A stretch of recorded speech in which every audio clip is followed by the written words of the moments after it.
Hi everyone, thanks for tuning in again. This is Mrs. Kirk. I'm going to walk you through the fifth lesson of the notes today. We're going to be converting complex numbers to polar numbers. So today for class, I'm going to recommend that you have your handy little note card that we've been working on. I haven't really added anything new to it, but I'm going to keep that on the side here. And you're not going to need any kind of graph paper or anything, just a regular piece of paper for notes. All right, so I've got my heading started, and just like with any day of notes, if I'm going too fast, please pause the video so that you can get yourselves caught up. I'm going to go ahead and start filling in some of the blanks that I have left on my paper here. So let's see, to start off, I wrote down some things to remember from our handy sheets already. So like I wrote down x squared plus y squared is equal to r squared. I had that on my sheets here, and I also wrote down tan theta is y over x. I had that down here as well. All right, so let's see here. And I'm going to use those formulas because, again, on my sheets, that's when I was converting from rectangular to polar. Now, a rectangular number and a complex number, they're pretty similar. A complex number from back in Algebra 2 looks something like this. It's a number that's in the form a plus bi. Well, if I think about this in terms of like an x and a y, I can just sub those into the formula here. So like a would be essentially my x and b would be my y. So the formula here would be a squared plus b squared is equal to r squared. And then if I use that same idea for tangent, instead of y, I would say the tangent of theta is equal to b divided by a. So I'm going to box in these formulas here. I will be using these two formulas today with my conversions. So at the end of my lesson today, I'm going to add those to my handy note card here. All right, so let's see what we've got. Convert from complex to polar. And again, a complex number is a number that's in the form a plus bi. A polar number typically has r and theta, and we're going to write it like this: r parentheses cos theta plus I sine theta. So see, it still has like something with a plus, and it has an I still. Now in mathematics, we do like to take some shortcuts. So the way I'm going to write these, I'm going to just write it shorthand, which is r cis theta. R cis theta is the same thing as r cos theta plus I sine theta. You should be able to use these interchangeably. So I'm going to add this to my handy note card at the end of the notes as well.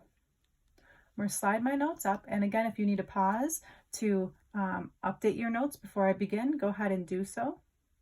So the first example I want to do right here is to convert this -4 plus 4i into a polar coordinate. This is a complex number. Here's my a plus bi. That's my complex number. And I wrote down some steps here to follow. Step 1 says to plot the vector, and we really haven't focused on how to plot those yet, so I'll walk you through how to do that. Step 2 is to find r, and I'd recommend using that new formula from on top. A squared plus b squared is equal to r squared. Step 3 says to find theta, and again, I'm going to use that formula on top. The tan of theta is b over a. Okay, so I'm going to use these steps on this question. So step 1 says to plot the vector. So if you're plotting this vector, it's essentially like plotting the point -4, +4 on a regular set of axes. So I'm going to go ahead and ask you to do that. I'm going to, I guess, number my steps here too. So if I were following my steps, the first thing I'm going to do is plot my vector.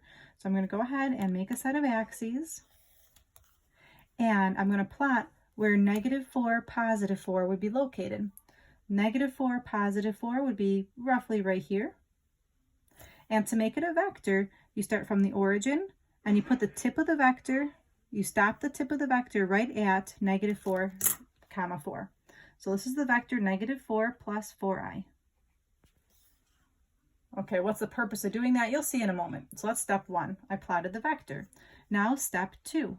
It says find r, and I'm going to use this formula. So I'm going to write that formula down. A squared plus b squared equals r squared. Okay, at this point, I think we all have pretty exemplary algebra skills. Go ahead and plug in -4 for the A and +4 for the B. So we've got -4 squared plus +4 squared is equal to r squared. All right, so doing a little mental math here, this is 16 plus 16, that's 32. So we've got 32 is equal to r squared, and I can rationalize that, square root both sides. Let's see, 32 breaks into 16 times 2, so that breaks into 4 radical 2. Okay, so I figured out what r is, and just to backtrack again, I need an r and I need a theta. So I've got my r value, I just need to figure out what theta is. So that's where step 3 comes in. Step 3 says to find theta, and I'm going to use that formula, tan theta is equal to b over a. Okay, so in this case, I've got tan theta is equal to 4 over -4. Well, that reduces quite nicely. Tan theta is equal to -1. So this goes back to a couple of units before. If you have tan of theta and we're looking for theta, how do we figure that out? How do we figure that out? Did you think to use SRQ?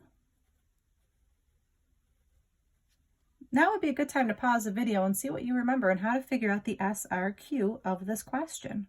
And again, this is all good review for a final exam. It just we keep cycling through this trigonometry we're trying to learn. I'll walk you through it. The sign is negative because it says -1. The reference angle, that's where I'm going to use my handy little note card here. So I'm looking for where tangent is 1. Tangent is 1. The reference angle is pi over 4. So having this chart handy will make your lives a little bit easier when you're doing your homework. So the reference angle again is pi over 4. So let's see, the reference angle is pi over 4. And the quadrant, I'm going to figure out the quadrant based on the quadrant where I drew my vector. So I'm going to make a note, this is a little bit different. So look at the quadrant the vector is in. So if I look at my vector, what quadrant did I draw that in? I drew that in quadrant 2. Okay, so where am I going with this? Well, in my vector that I drew over here, I can label my reference angle as pi over 4 now.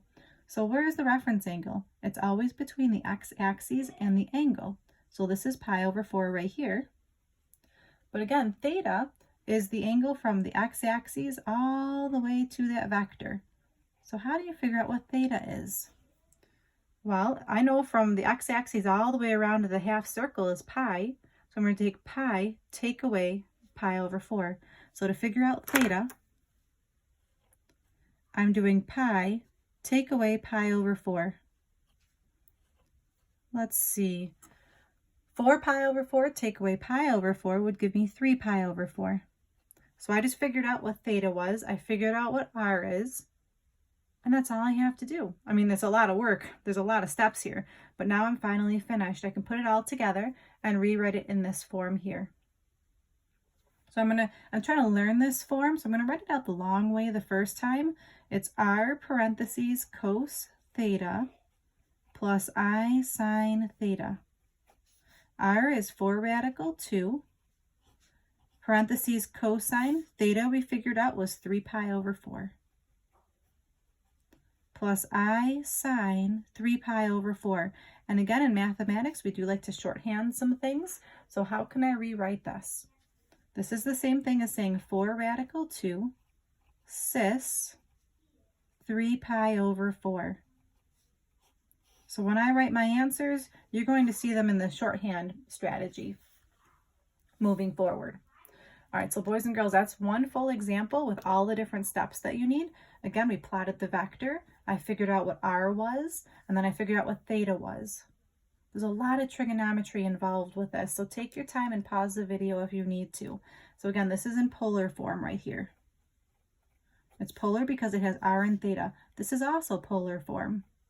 And I also know it's complex polar because there's an I. Complex numbers have I in it. All right, here's my last question of the day, question number 2. Can you take the complex number -3i and convert that to polar? So I'm going to follow my steps. I'm going to slide my paper up. And this would be a good time to maybe pause the video and see how many steps you can figure out before you need to unpause it or before you need to fast forward. I'm going to keep on going though. So again, I'd recommend maybe you pause the video yourselves to see how much you can do. Negative 3i is the same thing as 0 minus 3i. There's my a plus bi. So if I'm going to start with step number 1 on how to plot this, I'm essentially plotting the point 0, negative 3. Okay, so 0, negative 3 would be something like this. And again, I'm just going to go ahead and make that into a vector by drawing an arrow with the tip stopping at 0, negative 3. Okay, so that's my step 1. Step 2 is to use the Pythagorean theorem. Again, I'm going to write down the Pythagorean theorem to help me remember it. A squared plus b squared equals r squared. A is the number 0. B is the number negative 3. And then let's see, a little mental math. I've got 0 plus 9 is equal to r squared. So that means r is equal to 3. Okay, so far so good. Now the last step. Using tangent, figure out what theta is. The tan of theta is b over a. So I've got the tan of theta is b is negative 3 and a is 0. But now we got a little bit of a pickle here. Something divided by 0 is undefined. And if it's undefined, undefined is nowhere on this chart. I don't see undefined any place. But I'm still going to look at my vector now. So I'm going to look at the vector that I graphed. So I look at my vector that I graphed, what's that radian measure? So from the x-axis all the way down here, how many radians did I travel? What do you think? This is 0. This is pi over 2. I'm going to fill those in. That's 0. This is pi over 2. This is pi. This is 3 pi over 2. All right, so I've got theta is equal to 3 pi over 2. So I'm finished. I've got my r and my theta. I just have to rewrite this in my polar form. And again, I'm going to practice writing it out with the formula first, which is r parentheses cos theta plus I sine theta. Then I'm going to plug in what I know. R is 3 cosine of 3 pi over 2 plus I sine 3 pi over 2. And then again, I can go shorthand and just rewrite this as 3 cis 3 pi over 2. And again, I know this is in polar form because I've got an r and a theta, and I've got my I still to represent this was a complex number. So again, after my notes, I'm going to go ahead and add those couple of formulas to my formula card. So you'll see me referring to that in future notes. Thank you so much for tuning in today. Again, go back and rewind and revisit the video as needed. And today's homework, we're looking at homework 14.5. It's on page 609, questions 13 to 16. The answers are on page AN 72, and keep your answers in radians. I really want you to practice, keep using those fractions and those radian measures. I'm so proud of you. You guys are doing a great job. Thanks for working so hard. And this is Mrs. Kirk saying stay safe. Bye-bye.